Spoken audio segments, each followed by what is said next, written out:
Hey, Dr. Berg here again. Today we're going to talk about the multivitamin mineral scam. And yes, it is a scam. You go to any GNC and you're going to find one-a-days, okay, or multivitamin mineral products with the absolute worst, cheapest ingredients on the planet. So let's first start with the ingredients. When you read the back of the ingredients on these bottles, the first ingredient is always calcium carbonate. What is that?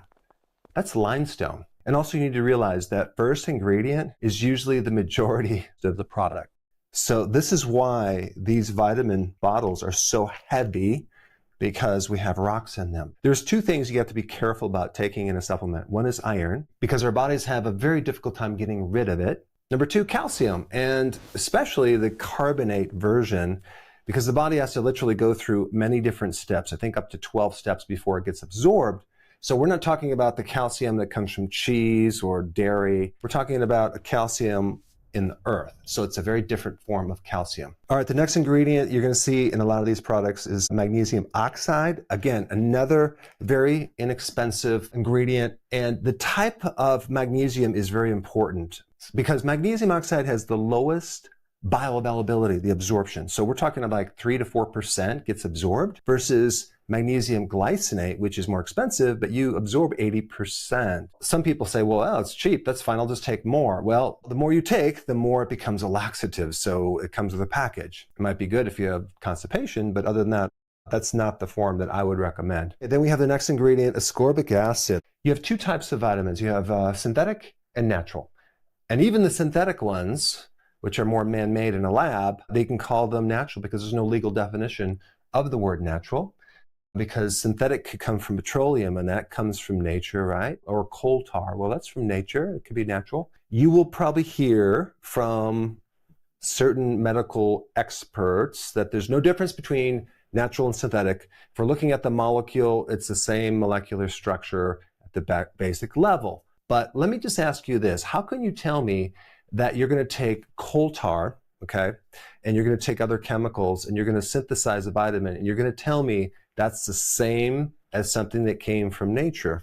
You can't say that. And even if you look at the chemistry, it's not 100% the same because there's certain versions of that synthetic that don't really get absorbed in our body. So you can't say they're exactly identical. In nature, these vitamins never come as an isolated fraction. They come as a package with a lot of different things.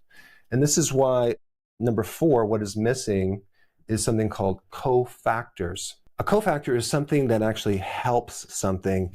If we take a look at this book right here in biochemistry, this is one of my favorite books in biochemistry, Biochemistry and Molecular Biology by William Elliott. You know, when I took biochemistry in college, what they didn't really emphasize is the cofactors.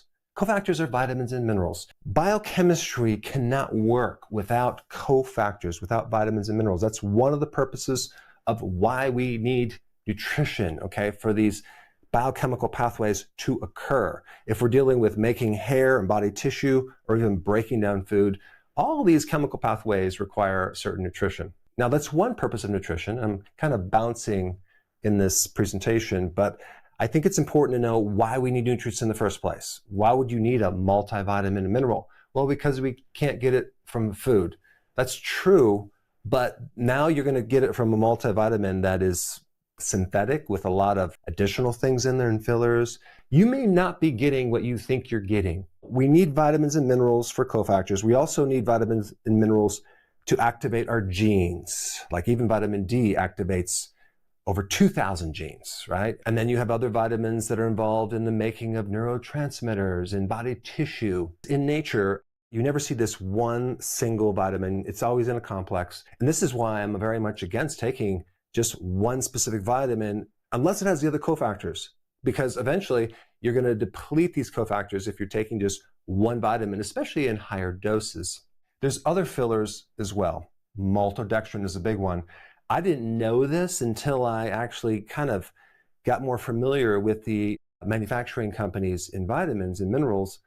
This is a really common filler that they use in so many different vitamins to turn things into like a powder, and they dry it. They have to use some type of carrier, and maltodextrin is the big one. What is maltodextrin? Maltodextrin is a highly refined industrial starch. So here's an example of an industrial starch right here.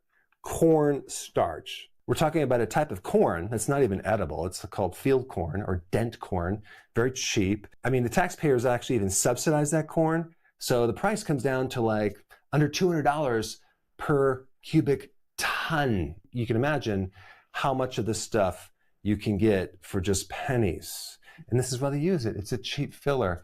But it's not just a cheap filler. It comes with a package. It's not even classified as a sugar. It's classified as a complex carbohydrate. Well, I'm like, what?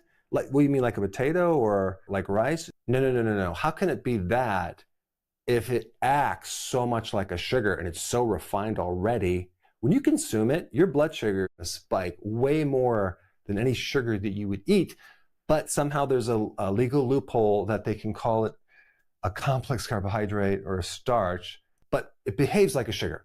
So when you have this in your supplements, you're just basically jacking up your blood sugar, which could easily nullify the benefits. When we talk about ascorbic acid, people think, oh, vitamin C. Well, this is a synthesized version of a part of the vitamin C complex called ascorbic acid, which is an antioxidant part. And they make ascorbic acid, usually like 90% plus is made in China. And they make it from GMO corn. And they also add sulfuric acid to it. So here they're taking this, gosh, corn again, everything is like made from corn, adding sulfuric acid, chemically making this ascorbic acid and packaging it in a very beautiful way. So you think you're getting this, wow, I'm getting this vitamin C. It's probably similar to the vitamin C from oranges. No, it's an industrial product. Now, I'm not saying that vitamin C doesn't work. Even the synthetic version doesn't work. All I'm saying is that I think it's important to know where it really comes from. And there is a big difference between the natural versus synthetic. If you look at the whole picture, and especially if you compare it to nature. Then we get into cyanocobalamin.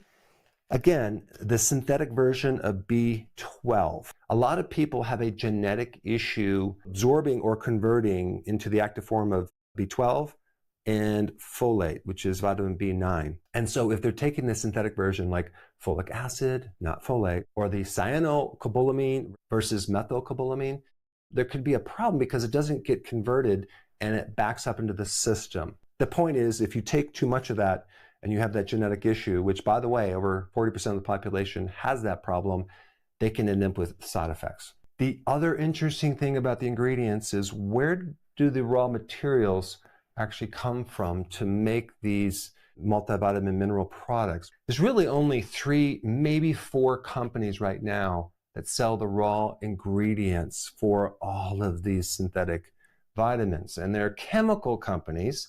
And so that's where you're really getting these natural sounding vitamins. They have great marketing and pictures on the label. It's coming from a chemical company. So you're getting more chemicals synthesized into what you think is natural, but it's really not. That's the ingredients. We talked about the fillers. Let's talk about the ownership. Nearly 100% of all of these big multivitamin mineral products that sell these products in the billions are basically owned by big pharma or big food or big chemical or large investment groups, okay? They are not small companies, mom and pop shop. It's hard to know who's behind them as far as an individual. And this is the problem with any products. You want to kind of know who's behind the product and can you trust them? Unfortunately, Big Pharma has a history of criminal actions. So we're dealing with a lot of fraud within the Big Pharma industry. And so I personally want to know who's behind my vitamin and do they have a good track record? And what's their vision for the future? Is it to make more quality vitamins or is it to make cheaper vitamins? And that's really what you're dealing with. You're getting the cheapest thing possible so people can afford it, but at the cost of quality. Now, I also mentioned what's missing, actual, natural, from nature vitamins, and also these cofactors right here. So you have vitamins and minerals and trace minerals are cofactors that help biochemistry. But in nature, you also have phytonutrients. And that rarely ever comes in these products that I talked about unless it's in the synthetic form. And what's the purpose of those? Well, antioxidant, anti-inflammatory. There are so many different great health effects that occur from phytonutrients. And this is a lot about how they come up with certain drugs. They model it after natural remedies, especially antioxidants and phytonutrients. And then they try to synthesize it, and then they mess it up. And then there's this last point I want to talk about. Standardized does not equal pure extract. If you look at the back of a nutritional label, okay?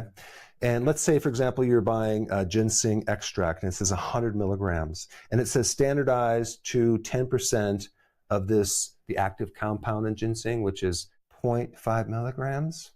You're thinking, oh, I must be getting a small portion of the active version in a blend of ginseng. No, what you're getting is only 0.5% of this with 95% a filler. That's right. And that could be silica, it could be maltodextrin, any of these fillers. This is just another label loophole that they try to, scam more people. Even with some of the vitamins that I sell, I had to pay more to the manufacturing company to not have it with these hidden fillers. And I have to constantly police that because most of the raw material out there has all these additional things that you don't want in your supplement. Who owns some of the top multivitamin mineral products? Well, Centrum Silver. Centrum is owned by Pfizer, One a Day by Bayer, the same company that now owns Roundup Ready. Then we got Nature Made is also owned by another drug company that sells Abilify. But if we don't even talk about multivitamin mineral, just the top 100 vitamin companies on planet Earth, they're owned by 14 companies that are literally either big pharma, big food, aka junk food industry, or big chemical companies. And so I think it was just important to increase your awareness of what's really behind many of these multivitamin products. And they just might not be as natural as you might think. Now, since we're on the topic of natural and synthetic, there's a very, very interesting video I did a while ago on natural versus synthetic vitamin C that you must see. And I'm going to put that right here. Check it out right now.